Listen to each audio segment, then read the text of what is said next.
Those long, hot summer days bring all kinds of unique pressures to rose gardens. We've done a video already called Summer Rose Cleanup, which is where we cleaned up a rose and kind of did some trimming on it. But there's some other things that I want to talk to you about too that you're probably kind of wondering about. What about watering, fertilizing, spraying? Do I keep going? Do I make adjustments?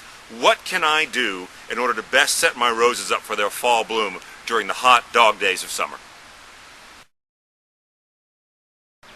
As you can see, I've been doing a lot of trimming. After the drought of the last couple of years, we really took a good hit around here. Let's talk about fertilizing in the summer. The roses actually in the summer go a little bit dormant when it gets hot. The exception might be your teas and your chinas. Back off on the feeding a little bit. If you did your time release earlier in the year, you'll be fine. Organics, you'll be fine. But if you're doing supplemental feedings with liquids and stuff, give them a break. Let them kind of quiet down a little bit. Then watch for towards the end of the summer, right when fall's about to break. The nights turn cool, you start to get growth again. That's when you can come in with a little bit of fertilizer again. But this is important. When you get to that end of summer, early fall, only use short-term fertilizers. Don't use long-term fertilizers like time releases over several months. You don't want to be pushing tender young growth with nitrogen right before you're about to get a freeze in October, November, or December. So think short-term fertilizers only at the end of summer. What about spraying? Well, here's my thoughts on that. Just go ahead and continue your normal program. If you do spray, continue it during the summer. If you don't spray or use a light hand, which is what I tend to do, go ahead and continue that as well. Once you've done a summer cleanup, however, like we did in the summer cleanup video, you could come back with some lime and sulfur spray. And that's a real good way to kind of knock down any kind of disease that might be lingering in the summer. To do that, it's real simple. It's just called dormant lime and sulfur spray. Most good garden centers carry it. You can also get it online. You go ahead and mix about 1 tablespoon per gallon of water. Don't use a spreader or a sticker. That's very, very important, okay? I use a hose end sprayer, one of those dial hose end sprayers, you know what I'm talking about? Put it at the end of the hose, fill it up, wash the garden down on a cloudy day, kind of like I've got today. Wait about 20, 25 minutes, 30 minutes. Then I'll wash it off with the garden hose because that then takes all that sulfur and puts it down into the soil. Because sulfur is a contact eradicant. It kills black spot, powdery mildew, things like that on contact. Spray it on the plant.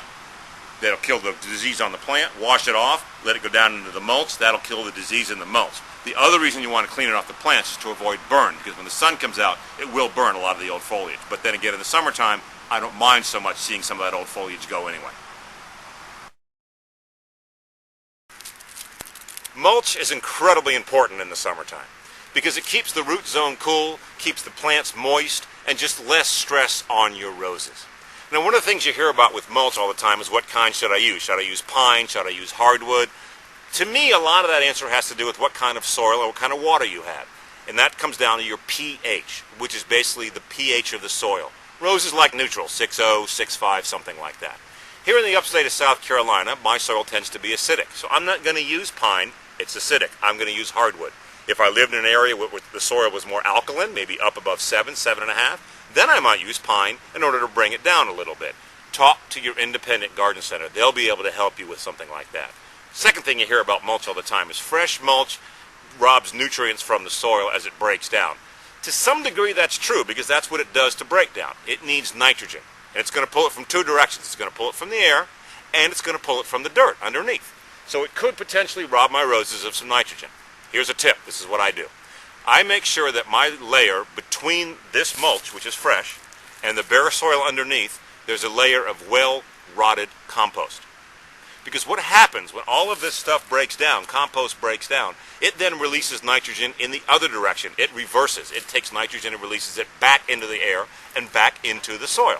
So, if I have my hardwood mulch here, and then I have a layer of compost here on top of my soil, which is here, this layer of compost is working in 2 directions. It's putting nitrogen into the soil, helps feed my roses, and it's taking nitrogen and sending it back up into my mulch and helping break down my mulch. So I use that fresh layer of compost as a kickstarter in order to get it going.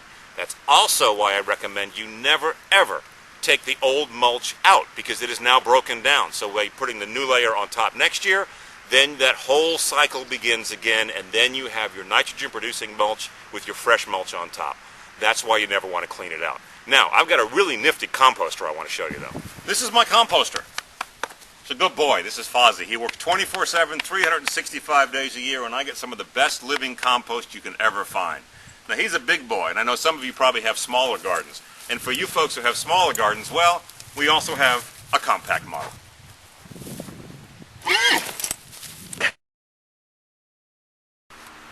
You probably think your roses need a whole lot more water in the summer because it's hot outside. Not necessarily true.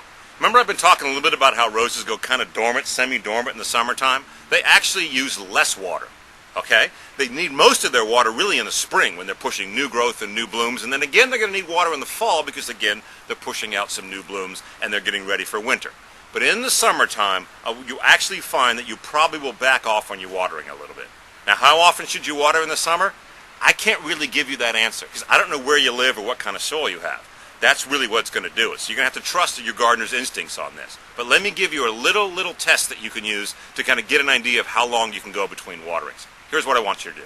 I want you to go out and flood your roses. Water them deeply. Garden hose, bubblers, drips, whatever you normally use to do your irrigation. Then go ahead and mark that day on the calendar so you know when you did it, and then stop watering.